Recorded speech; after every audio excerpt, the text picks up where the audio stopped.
सभी मित्रों का स्वागत है। विज्ञान भैरव तंत्र पार्ट 5। और आज हम हैं 145वें दिन में और पेज नंबर है 159।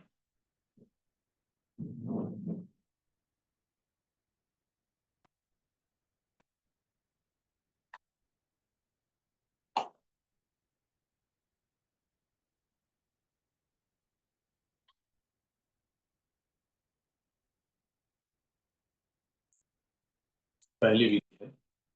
भगवान कहते हैं कि वस्तुओं और विषयों का गुणधर्म ज्ञानी व अज्ञानी के लिए समान ही होता है। ज्ञानी की महानता यह है कि वह आत्मगत भाव में बना रहता है, वस्तुओं में नहीं खोता है। यह बड़ी प्यारी विधि है। तुम इसे वैसे ही शुरू कर सकते हो जैसे तुम हो। पहले कोई शर्त पूर्ण नहीं करनी है। यह विधि बहुत सरल है। तुम व्यक्तियों से, वस्तुओं से, घटनाओं से घिरे हो। हर क्षण तुम्हारे चारों ओर कुछ न कुछ है। वस्तुएं हैं, घटनाएं हैं, व्यक्ति हैं।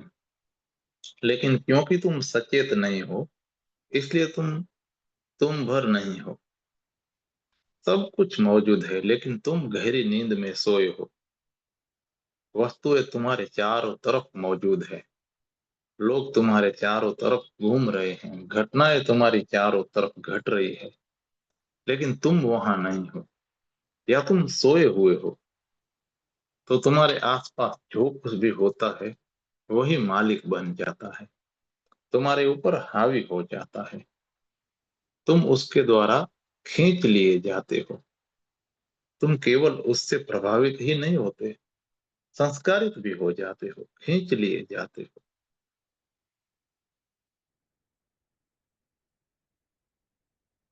कुछ भी चीज तुम्हें पकड़ ले सकती है और तुम उसके पीछे चलने लगोगे। कोई पास से गुजरा, तुमने देखा कि चेहरा सुंदर है और तुम प्रभावित हो गए। कोई सुंदर पोशाक देखी, उसका रंग, उसका कपड़ा सुंदर है, तुम प्रभावित हो गए। कोई कार गुजरी, तुम प्रभावित हो गए। तुम्हारे आसपास जो कुछ भी चलता है तुम्हें पकड़ लेता है। तुम बलशाली नहीं हो, बाकी सब कुछ तुमसे ज्यादा बलशाली है। कुछ भी तुम्हें बदल देता है। तुम्हारी भाव दशा, तुम्हारा चित्त, तुम्हारा मन, सब दूसरी चीजों पर निर्भर है। विषय तुम्हें प्रभावित कर देते हैं। यह सूत्र कहता है कि ज्ञानी और अज्ञानी एक ही जगत में जीते हैं। एक बुद्ध पुरुष और तुम एक ही जगत में जीते हो। जगत वही रहता है। अंतर जगत में नहीं पड़ता है। अंतर बुद्ध पुरुष के भीतर घटित होता है, क्योंकि वह अलग ढंग से जीता है। वह उन्हीं वस्तुओं के बीच जीता है, लेकिन अलग ढंग से। वह अपना मालिक है। उसकी आत्मा असंग और अस्पर्शित बनी रहती है, और वही राज है। उसको कुछ भी प्रभावित नहीं कर सकता। बाहर से कुछ भी उसको संस्कारित नहीं कर सकता। कुछ भी उस पर हावी नहीं हो सकता। वह निर्लिप्त बना रहता है, वह स्वयं बना रहता है। यदि वह कहीं जाना चाहेगा तो जाएगा, लेकिन मालिक बना रहेगा। वह यदि किसी छाया के पीछे जाना चाहेगा तो जाएगा, लेकिन वह उसका अपना निर्णय होगा।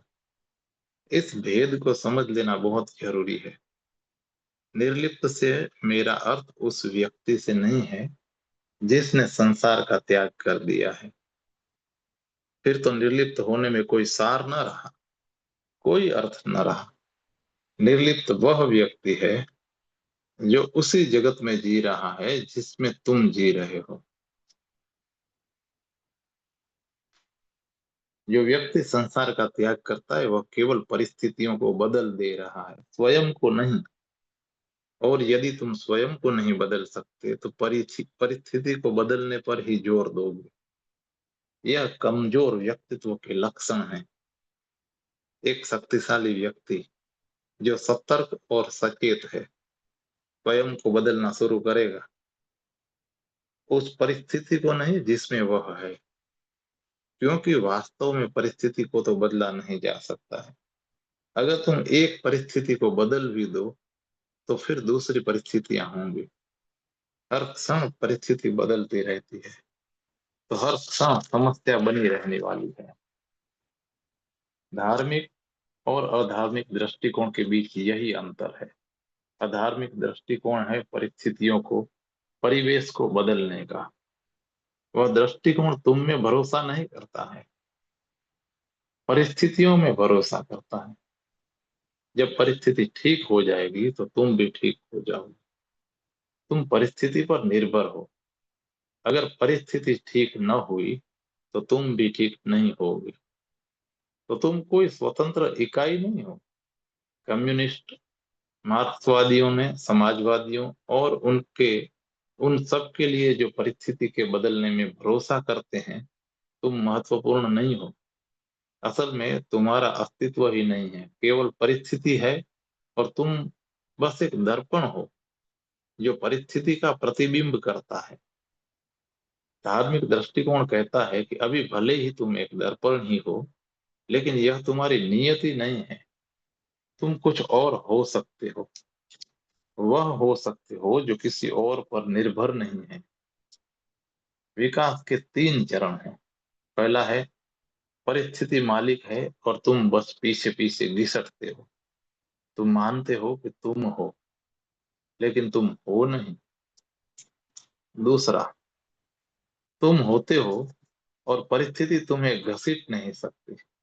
परिस्थिति तुम्हें प्रभावित नहीं कर सकती, क्योंकि तुम संकल्प बन गए हो। तुम केंद्रित और क्रिस्टलाइज हो गए हो। तीसरा, तुम परिस्थिति को प्रभावित करने लगते हो। तुम्हारे होने मात्र से ही परिस्थिति बदलने लगती है।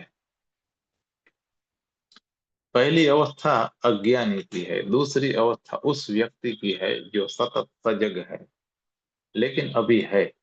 अज्ञानी ही उसे सजग रहना पड़ता है। सजग रहने के लिए उसे कुछ करना पड़ता है। उसका जागरण अभी स्वाभाविक नहीं हुआ है, इसलिए उसे संघर्ष करना पड़ता है। यदि वह एक क्षण के लिए भी होश या जागरण खोता है, तो वह वस्तु के प्रभाव में आ जाएगा। तो उसे सतत होश रखना पड़ता है। वह साधक है जो साधना कर रहा है। तीसरी अवस्था है सिद्ध की, ज्ञानी की। वह जागने की कोशिश नहीं कर रहा है, बस जागा ही हुआ है। उसमें कोई प्रयास नहीं है। जागरण उसके श्वास प्रश्वास की तरह हो गया है। वह अपने आप संभला रहता है। उसे संभालना नहीं पड़ता। जब जागरण श्वास प्रश्वास जैसी घटना हो जाता है, स्वाभाविक और सहज, तब इस प्रकार का केंद्रित व्यक्ति स्वतः ही परिस्थितियों को प्रभावित करने लगता है। उसके आसपास परिस्थितियां बदलने लगती हैं। ऐसा नहीं है कि वह उन्हें बदलना चाहता है, लेकिन वह शक्तिशाली है। शक्ति स्मरण रखने जैसी चीज है। तुम कमजोर हो, इसलिए कोई भी चीज तुम पर हावी हो सकती है। पर शक्ति आती है सजगता से, होश से। जितने ज्यादा सजग, उतनी ही उतने ही शक्तिशाली।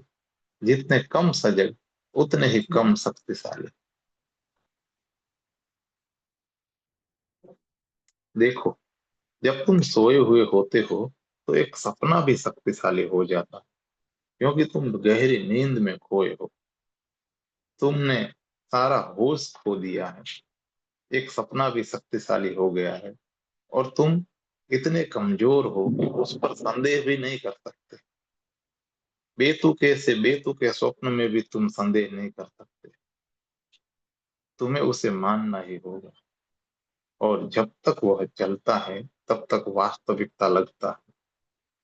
सपने में भले ही तुम बेतुकी चीजें देखो, लेकिन सपना देखते हुए तुम उस पर संदेह नहीं करते। तुम ऐसा नहीं कह सकते कि वह यह वास्तविक नहीं है। तुम ऐसा नहीं कह सकते कि यह बस एक सपना है, कि यह असंभव है। तुम ऐसा नहीं कह सकते, क्योंकि तुम गहरी नींद में हो। जब होश नहीं होता, तो एक सपना भी तुम्हें प्रभावित करता है। जाग कर तुम हंसोगे और कहोगे कि वह सपना बेतुका था, असंभव था। ऐसा हो ही नहीं सकता। वह केवल भ्रम था। लेकिन जब वह चल रहा था तो यह बात तुम्हारे ख्याल में नहीं आई थी, और तुम उससे प्रभावित थे, पूरी तरह उसमें खो गए थे। सपना इतना शक्तिशाली क्यों था? सपना शक्तिशाली नहीं था, तुम शक्तिहीन थे। इसे स्मरण रखो। जब तुम शक्तिहीन हो तो एक सपना भी शक्तिशाली हो जाता है। जब तुम जागे होते हो तो कोई सपना तुम पर प्रभावी नहीं हो सकता, लेकिन यथार्थ और तथाकथित यथार्थ प्रभावी हो जाता है। जागा हुआ व्यक्ति, बुद्ध पुरुष, इतना सजग हो जाता है कि तुम्हारा यथार्थ भी उसे प्रभावित नहीं कर सकता। यदि कोई सुंदर स्त्री पास से गुजर जाए तो तुम्हारा मन उसके पीछे हो लेता है। एक कामना उठ गई, उसे पाने की कामना। तुम अगर सजग हो तो स्त्री गुजर जाएगी, लेकिन कोई कामना नहीं उठेगी। तुम प्रभावित नहीं हुए, तुम आविष्ट नहीं हुए। जब ऐसा पहली बार होगा तब चीजें तुम्हारे आसपास होंगी और तुम प्रभावित नहीं होगे। तो तुम प्राणों में एक सूक्ष्म आनंद का अनुभव करोगे। पहली बार तुम्हें लगेगा कि तुम हो। कुछ भी तुमसे बाहर नहीं, कुछ भी तुम्हें तुमसे बाहर नहीं घसीट सकता। तुम यदि पीछे जाना चाहो तो वह दूसरी बात है, वह तुम्हारा निर्णय है। लेकिन स्वयं को धोखा मत दो। तुम धोखा दे सकते हो, तुम कह सकते हो हाँ, स्त्री शक्तिशाली नहीं है, लेकिन मैं उसके पीछे जाना चाहता हूँ, मैं उसे पाना चाहता हूँ। तुम धोखा दे सकते हो। बहुत से लोग धोखा दिए चले जाते हैं, लेकिन तुम किसी और को नहीं, स्वयं को ही धोखा दे रहे हो। फिर यह व्यर्थ है। जरा गौर से देखो, तुम कामना को वहां पाओगे। कामना पहले आती है, फिर तुम उसकी व्याख्या करनी शुरू कर देते हो।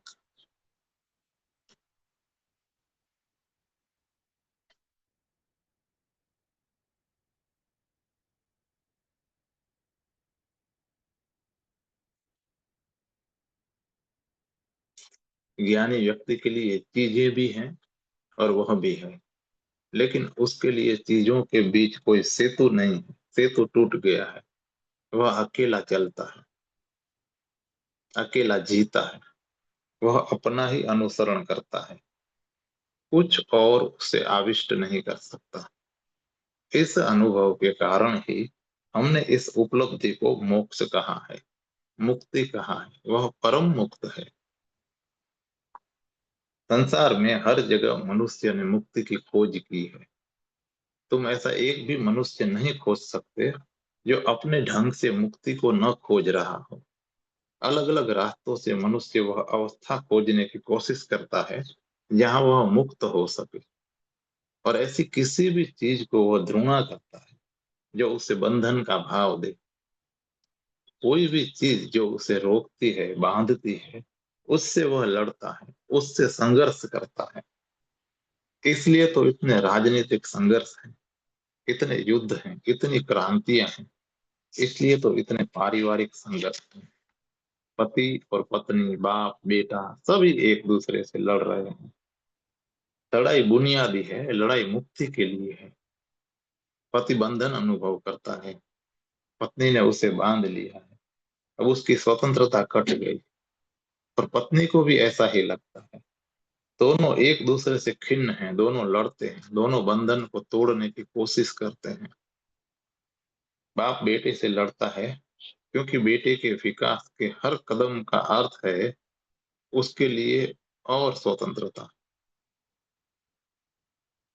और बाप को लगता है कि वह कुछ खो रहा है, अपनी शक्ति, अपना अधिकार।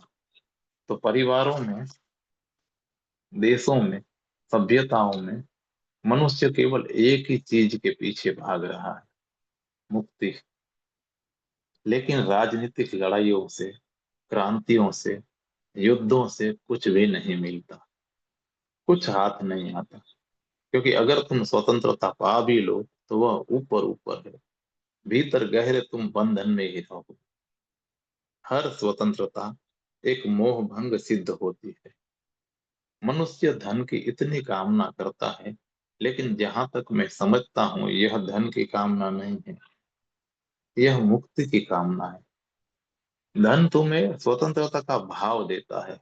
अगर तुम गरीब हो तो तुम सीमित हो, तुम्हारे साधन सीमित हैं, तुम यह नहीं कर सकते, वह नहीं कर सकते। वह सब करने के लिए तुम्हारे पास धन नहीं है। जितना धन तुम्हारे पास हो उतना ही तुम्हें लगता है कि तुम्हारे पास स्वतंत्रता है, तुम जो करना चाहो कर सकते हो। लेकिन जब खूब धन तुम्हारे पास इकट्ठा हो जाता है और तुम वह सब कर सकते हो जो तुम करना चाहते हो, जिसकी कल्पना करते हो या जिसका सपना लेते हो, तो अचानक तुम पाते हो कि यह स्वतंत्रता ऊपर ऊपर है। क्योंकि भीतर से तुम्हारे प्राण अच्छी तरह से जानते हैं कि तुम शक्तिहीन हो और कुछ भी तुम्हें प्रभावित कर सकता है।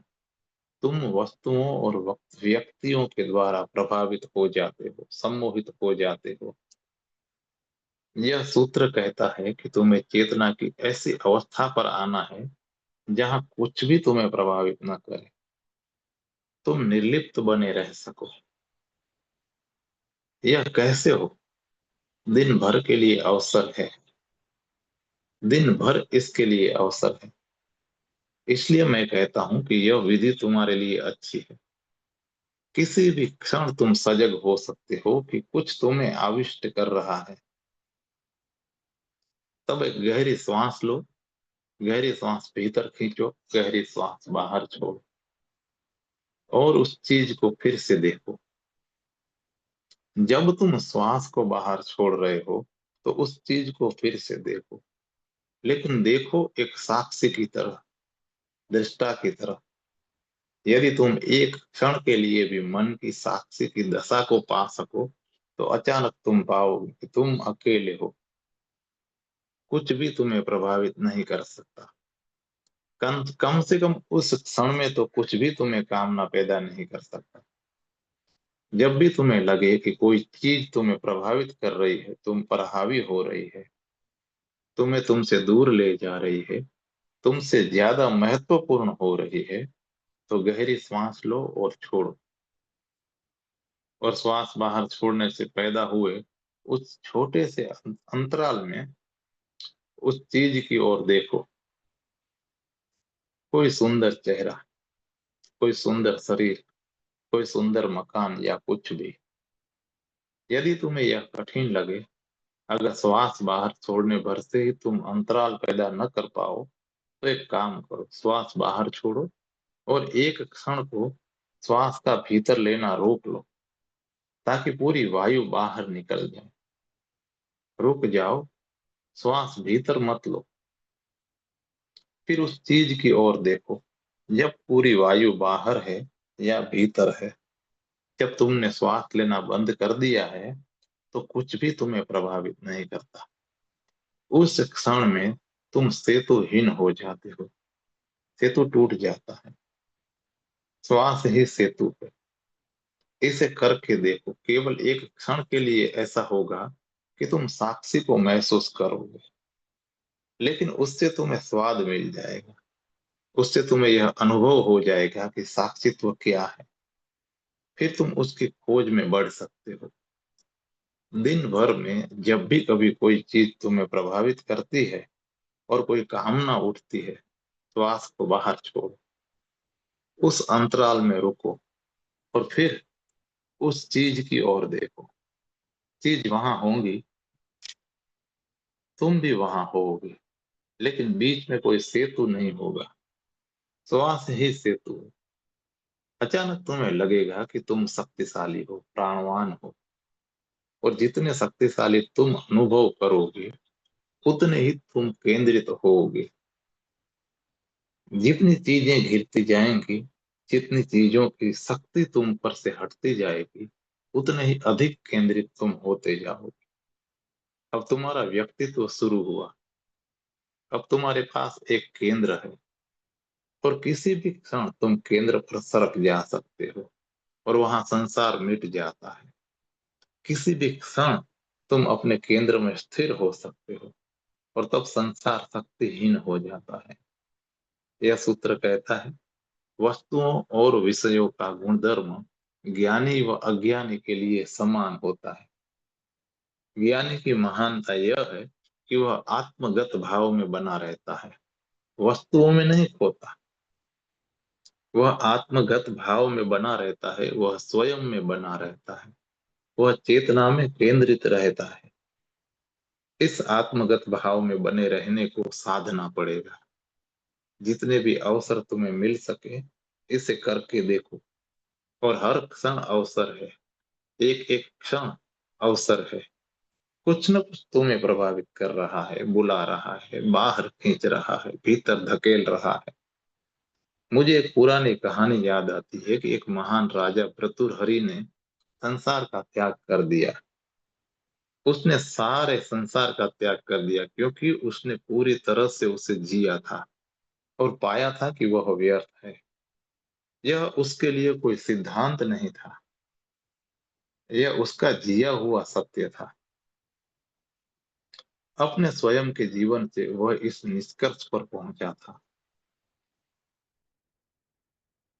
वह शक्तिशाली आदमी था, जीवन में हो सकता था वह गहरे गया था। फिर अचानक उसने पाया कि यह व्यर्थ है, बेकार है। तो उसने संसार छोड़ दिया, सब त्याग दिया और जंगल चला गया। एक दिन वह एक वृक्ष के नीचे बैठा ध्यान कर रहा था। सूर्य उग रहा था। अचानक उसने देखा कि वृक्ष के पास से जो छोटी सी पगडंडी गुजर रही थी, उस पर एक बहुत बड़ा हीरा पड़ा है। उगते हुए सूरज की किरणें उससे टकराकर वापस लौट ही रही है। भर्तृहरि ने ऐसा हीरा पहले कभी नहीं देखा था। अचानक बेहोशी के एक क्षण में उसे उठा लेने की एक कामना जगी। शरीर तो अचल बना रहा, लेकिन मन चल पड़ा। शरीर ध्यान की मुद्रा में सिद्धासन में था, लेकिन ध्यान अब वहां नहीं था, केवल मृत शरीर वहां था। मन जा चुका था, वह हीरो की ओर चला गया था। लेकिन इससे पहले कि राजा हिल भी पाता, दो आदमी अपने अपने घोड़ों पर सवार अलग अलग दिशाओं से आए और एक साथ ही दोनों की नजर राह पर पड़े हीरे पर पड़ी। दोनों ने हीरे को पहले देखने का दावा करते हुए तलवारें खींच ली। निर्णय का और तो कोई उपाय न था, तो दोनों को लड़ना पड़ा।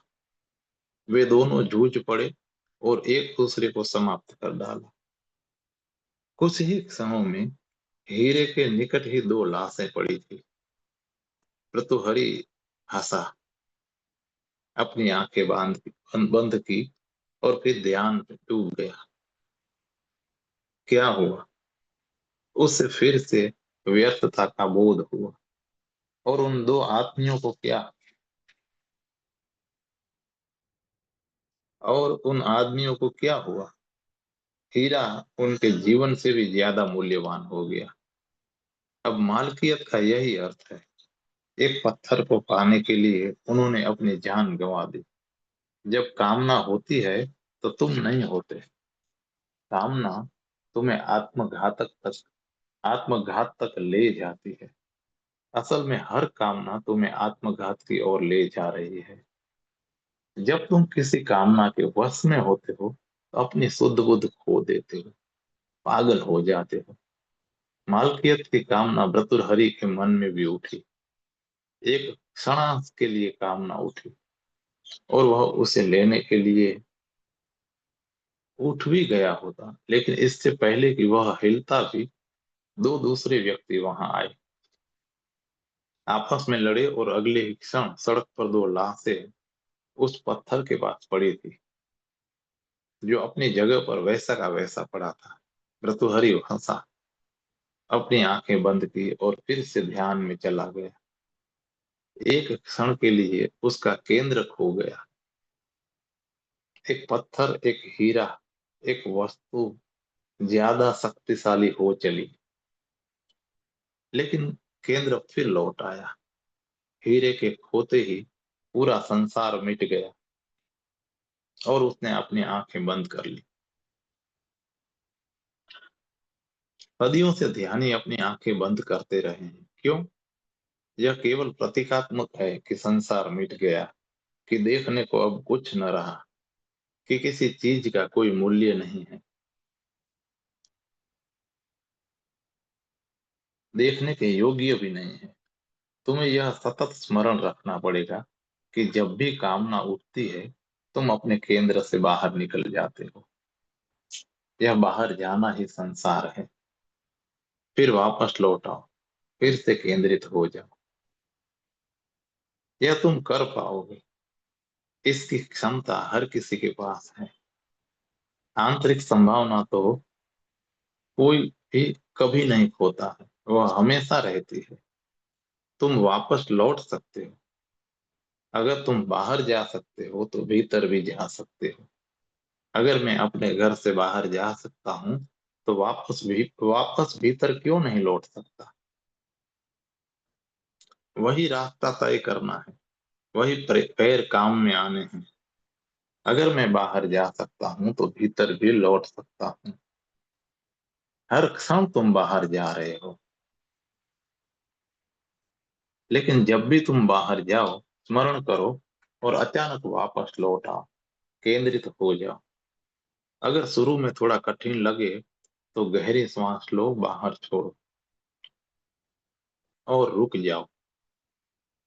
इस क्षण में उस चीज की ओर देखो जो तुम्हें आकर्षित कर रही थी। असल में तुम्हें कुछ आकर्षित नहीं कर रहा था, तुम आकर्षित हो रहे थे। उस निर्जन वन में राह पर पड़ा वह हीरा किसी को आकर्षित नहीं कर रहा था, वह तो बस वहां पड़ा हुआ था। हीरे को पता भी नहीं था कि भर्तृहरि आकर्षित हो गया, कि कोई अपने ध्यान से, अपने केंद्र से विचलित हो गया। हीरे को तो पता भी नहीं था कि दो लोग उसके लिए लड़े और अपनी जान गंवा बैठे। तो कुछ भी तुम्हें आकर्षित नहीं कर रहा है, तुम आकर्षित हो रहे हो। जाग जाओ और सेतु टूट जाएगा और तुम भीतर का संतुलन वापस पालोगे। इसे जब भी ख्याल आ जाए, करते रहो। जितना करो उतना अच्छा है। और एक क्षण आएगा जब तुम्हें इसे करने की जरूरत नहीं पड़ेगी, क्योंकि तुम्हारी आंतरिक शक्ति तुम्हें इतना बदल देगी कि चीजों का आकर्षण हो जाएगा। यह तुम्हारी कमजोरी ही है जो आकर्षित होती है।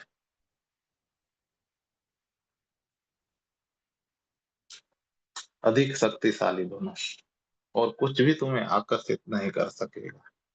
केवल तभी तुम पहली बार अपने प्राणों के मालिक होते हो और उससे तुम्हें वास्तविक मुक्ति भी मिलेगी।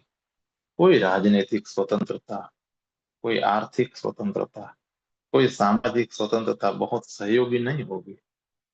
ऐसा नहीं है कि उनमें कुछ खराबी है, वे अच्छी हैं, अपने आप में अच्छी हैं, लेकिन वे स्वतंत्रताएं तुम्हें वह सब न दे पाएंगी जिसके लिए तुम्हारा अंतरतम अभिप्सा कर रहा है। चीजों से, वस्तुओं से, चीजों से, वस्तुओं से स्वतंत्रता, किसी वस्तु या व्यक्ति से मोहित होने की किसी भी संभावना से मुक्त, स्वयं होने की स्वतंत्रता। दूसरी विधि है, वह भी ऐसी है, लेकिन भिन्न आयाम से है। सर्वज्ञ, सर्वशक्तिमान और सर्वव्यापी बनो। भगवान कहते हैं कि यह भी आंतरिक शक्ति पर, आंतरिक बल पर आधारित है। बड़ी बीज रूप विधि है। मानो कि तुम सर्वज्ञ हो, मानो कि तुम सर्वशक्तिमान हो, मानो कि तुम सर्वव्यापी हो।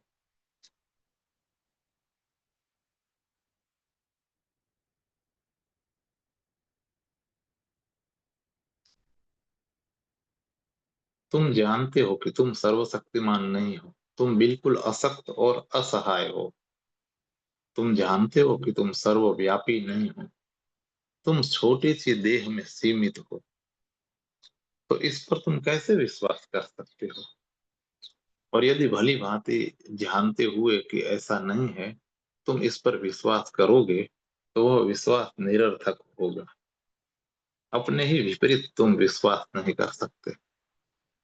किसी विश्वास को तुम जबरदस्ती थोप तो सकते हो, लेकिन वह व्यर्थ होगा, निरर्थक होगा। तुम जानते हो कि ऐसा नहीं है। कोई भी विश्वास तभी उपयोगी हो सकता है जब तुम जानते हो कि ऐसा ही है। यह समझना जरूरी है। कोई विश्वास तभी शक्तिशाली होता है जब तुम जानते हो कि ऐसा ही है। सच या झूठ इसका सवाल नहीं है। अगर तुम जानते हो कि ऐसा ही है तो विश्वास सत्य हो जाता है। अगर तुम जानते हो कि ऐसा नहीं है तो सत्य भी विश्वास नहीं बन सकता। क्यों? क्योंकि कई चीजें यहाँ समझनी पड़ेगी। पहली बात, तुम जो भी हो वह तुम्हारा विश्वास है। तुम उस ढंग में विश्वास करते हो। तुम उस ढंग में तुम्हारा पालन पोषण हुआ है। उस ढंग में तुम्हें संस्कारित किया गया है। तो उसी में तुम विश्वास करते हो और तुम्हारा विश्वास तुम्हें प्रभावित करता है। यह एक दुष्चक्र बन जाता है। उदाहरण के लिए ऐसी जातियां हैं जहां पुरुष स्त्री से कमजोर हैं, क्योंकि उन जातियों का विश्वास है कि स्त्री पुरुष से अधिक मजबूत है, अधिक शक्तिशाली है। उनका विश्वास एक तथ्य बन गया है। उन जातियों में पुरुष कमजोर है और स्त्री ताकतवर है। स्त्रियां वे सब काम करती हैं जो साधारणतया दूसरे देशों में पुरुष करते हैं, और पुरुष वे सब काम करते हैं जो दूसरे देशों में स्त्रियां करती हैं। इतना ही नहीं, उनके शरीर भी कमजोर हैं, उनकी बनावट भी कमजोर है। वे ये मानने लगे हैं कि ऐसा ही है। तो विश्वास ही स्थिति का सृजन करता है। विश्वास सृजनात्मक है। ऐसा क्यों होता है? क्योंकि मन पदार्थ से ज्यादा शक्तिशाली है। यदि मन सच में ही कुछ मान लेता है तो पदार्थ को उसका अनुसरण करना पड़ेगा। पदार्थ मन के विपरीत कुछ नहीं कर सकता है, क्योंकि पदार्थ तो जड़ है। तो असंभव भी घटता है।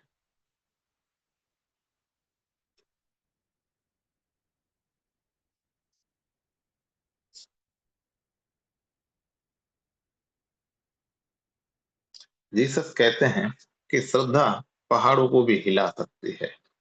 श्रद्धा पहाड़ों को भी हिला सकती है। और यदि न हिला पाए तो उसका अर्थ है कि तुम्हें श्रद्धा नहीं है। ऐसा नहीं है कि श्रद्धा पहाड़ों को नहीं हिला सकती। तुम्हारी श्रद्धा पहाड़ों को नहीं हिला सकती क्योंकि तुम्हें श्रद्धा है नहीं। विश्वास की घटना पर बड़ी शोधें चलती हैं और विज्ञान बहुत अविश्वसनीय निष्कर्षों पर पहुंच रहा है।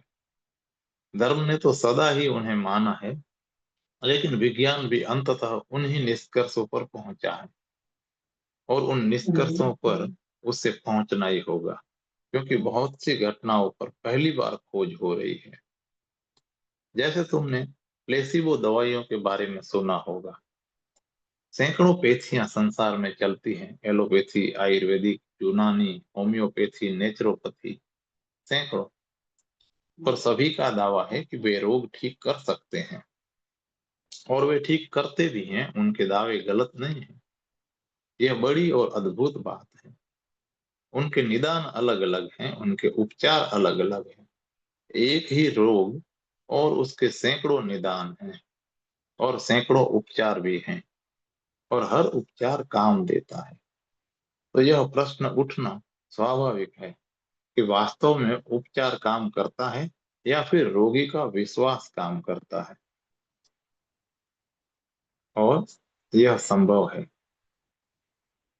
कई देशों में, कई विश्वविद्यालयों में, कई अस्पतालों में बहुत ढंगों से वे काम कर रहे हैं। वे रोगी को पानी या कुछ और दे देते हैं और रोगी यह मानता है कि उसे दवाई दी गई है। और केवल रोगी ही नहीं, डॉक्टर भी यह मानता है, क्योंकि उसे भी पता नहीं है। अगर डॉक्टर को पता हो कि यह दवा है या नहीं है तो उसका प्रभाव पड़ेगा, क्योंकि दवा से ज्यादा वह रोगी को विश्वास देता है। तो जब तुम बड़े डॉक्टर के पास जाते हो और ज्यादा पैसे देते हो तो जल्दी ठीक हो जाते हो। ये प्रश्न विश्वास का है। डॉक्टर अगर तुम्हें 4 पैसे की, सिर्फ 4 पैसे की दवाई दे दे तो तुम्हें पूरा विश्वास होता है कि उससे कुछ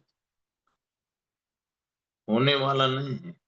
इतनी बड़ी बीमारी वाला इतना बड़ा रोगी 4 पैसे से कैसे ठीक हो सकता है? असंभव।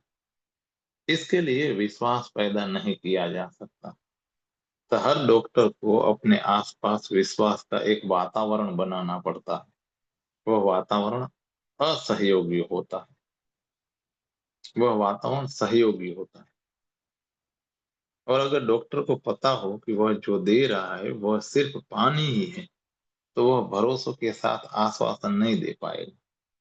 उसके चेहरे से पता चल जाएगा, उसके हाथों से पता चल जाएगा, उसके पूरे आचार व्यवहार से पता चलेगा कि वह सिर्फ पानी दे रहा है, और रोगी का अचेतन उससे प्रभावित होगा।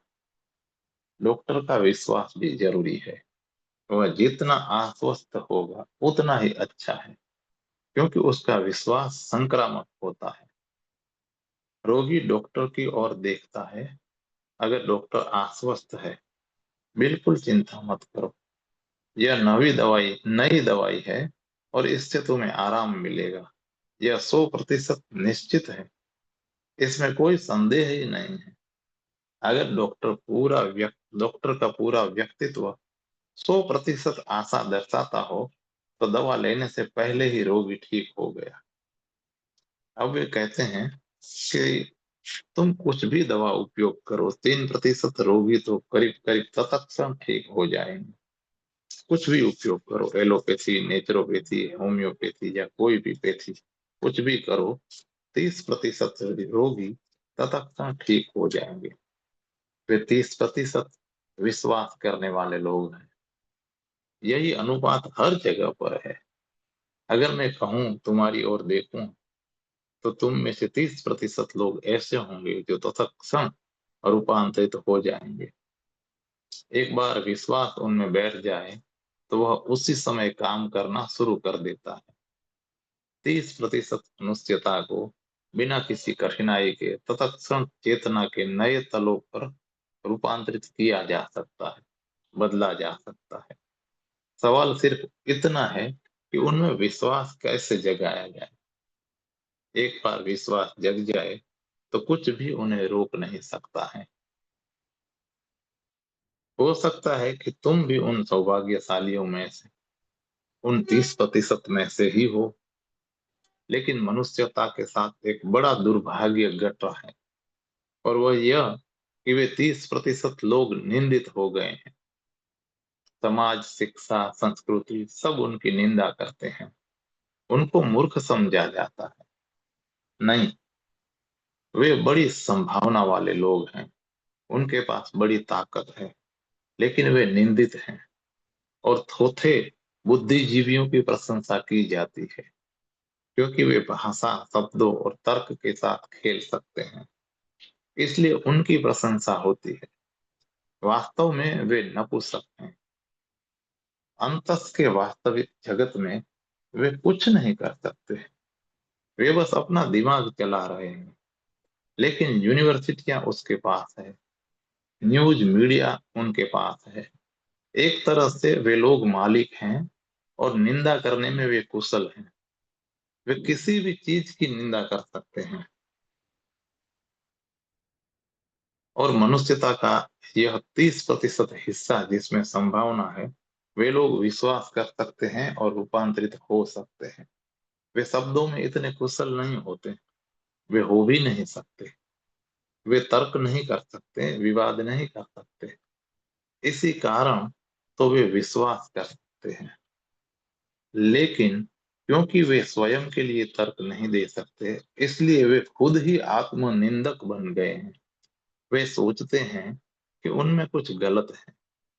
अगर तुम विश्वास कर सको तो तुम्हें लगता है कि तुम्हारे साथ कुछ गलत है। अगर तुम संदेह कर सको तो तुम सोचते हो कि तुम महान हो। लेकिन संदेह की कोई ताकत नहीं है। संदेह द्वारा कभी भी कोई भी अंतरतम तक, परम आनंद तक नहीं पहुंचा है। अगर तुम विश्वास कर सकते हो तो यह सूत्र तुम्हारे लिए उपयोगी होगा। सर्वज्ञ, सर्वशक्तिमान और सर्वव्यापी मानो, तुम वह हो ही। इसलिए तुम्हारे मान लेने मात्र से वह सब जो तुम्हें छिपाए हुए है, वह सब जो तुम्हें ढके हुए है, तत्क्षण गिर जाएगा। लेकिन उन 30% के लिए भी यह कठिन होगा, क्योंकि वे भी वही सब मानने के लिए संस्कारित हैं जो सच में नहीं है। उन्हें भी संदेह के लिए संस्कारित किया गया है। उनका भी शिक्षण संदेह का है, और वे अपनी सीमाएं जानते हैं। तो वे कैसे विश्वास कर सकते हैं? या फिर अगर वे यह मान लेते हैं तो लोग उन्हें पागल समझेंगे। अगर तुम कहो कि तुम मानते हो कि तुम भीतर सर्वव्यापी हैं, शक्तिवान हो, दिव्य हो, तो लोग तुम्हारी तरफ आश्चर्य से देखेंगे और सोचेंगे कि तुम पागल हो गए हो। जब तक तुम पागल ही न हो, यह सब कैसे मान सकते हो? लेकिन कुछ करके देखो। प्रारंभ से शुरू करो। इस घटना का थोड़ा स्वाद लो, फिर विश्वास पीछे पीछे चला आएगा।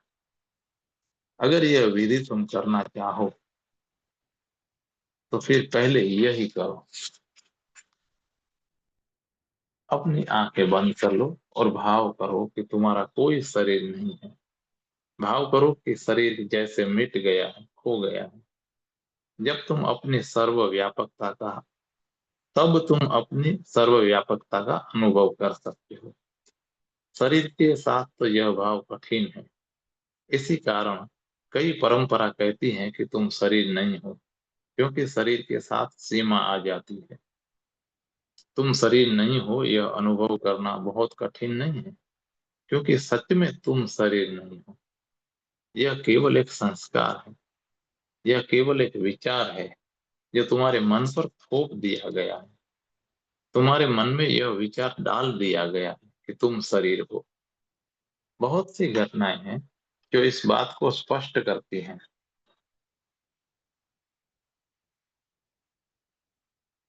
सिलोन में बौद्ध भिक्षु आग पर चलते हैं। भारत में भी चलते हैं। लेकिन सिलोन की घटना अद्भुत है। वे घंटों आग पर चलते हैं और जलते नहीं। कुछ वर्ष पहले ऐसा हुआ कि एक ईसाई मिशनरी यह फायरवर्क देखने गया। यह वे पूर्णिमा की उस रात करते हैं जब बुद्ध ज्ञान को उपलब्ध हुए थे, क्योंकि उनका कहना है कि उस रात जगत को पता चला कि शरीर कुछ भी नहीं है, पदार्थ कुछ भी नहीं है, कि अंतरात्मा सर्वव्यापक है और आग उसे जला नहीं सकती। लेकिन जिन भिक्षुओं को आग पर चलना होता है, वे उससे पहले 1 वर्ष तक प्राणायाम और उपवास के द्वारा अपने शरीर को शुद्ध करते हैं, और अपने मन को शुद्ध करने के लिए, खाली करने के लिए वे ध्यान करते हैं। 1 वर्ष तक लगातार वे तैयारी करते हैं। वे अपने एकांत झोपड़ियों में यह भाव करते हुए रहते हैं कि वे शरीर में नहीं है। 1 वर्ष तक लगातार 50-60 भिक्षुओं का समूह यही भाव करता है कि वे अपने शरीर में नहीं है। 1 वर्ष लंबा समय है। यह क्षण केवल एक ही बात सोचते हुए कि वह अपने शरीर में नहीं है, लगातार एक ही बात दोहराते हुए कि शरीर एक ब्रह्म है, वे ऐसा ही मानने लगते हैं। तब भी उन्हें आग पर चलने के लिए बाध्य नहीं किया जाता है। उन्हें आग के पास लाया जाता है, और जो भी सोचता है कि वह नहीं चलेगा, जो भी सोचता है कि वह नहीं जलेगा, वह आग में कूद पड़ता है। कुछ संदेह करते रह जाते हैं, झिझकते हैं।